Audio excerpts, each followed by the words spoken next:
وريني يا دي النتيجة بتاعتك، يلا جبت كام؟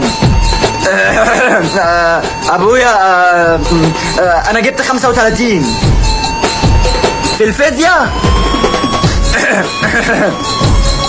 في المية 35% يابا. 35%. يا انا صارف عليك 12,000 جنيه السنة دي ياض. راح تجيب لي ازازة بيرة في المجموعة. تعالي يا ولية شوف ابنك. يا لهوي يا لهوي يعني يا لهوي يا شماتة اختك فيكي يا فهيتة يا لهوي يعني.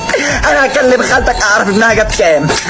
الو ايوه يا ابتسام ابنك جاب كام؟ ده مطلع اغنية ده ولا ايه؟ يا حبيبتي يا حبيبتي انت ابنك جاب كام؟ مش قادر اقولها. انا ابني جاب 35%. ابنك جاب 35. يبقى انا ابني جاب 70%. ابني جاب 70%. 70%. ما تفكك يا ولا من شغل البكاسه دوت. هو انت لازم تعلي عليا ده يا ربي الكبر اللي احنا قاعدين فيه ده. عن بيب بيب بيب. يا جماعه الناس اللي ورا اللي دفعت حد نازل شارع 90. شايف يا ابن الوسخه حتى مجموعك مش جاي تنزل الشارع ده.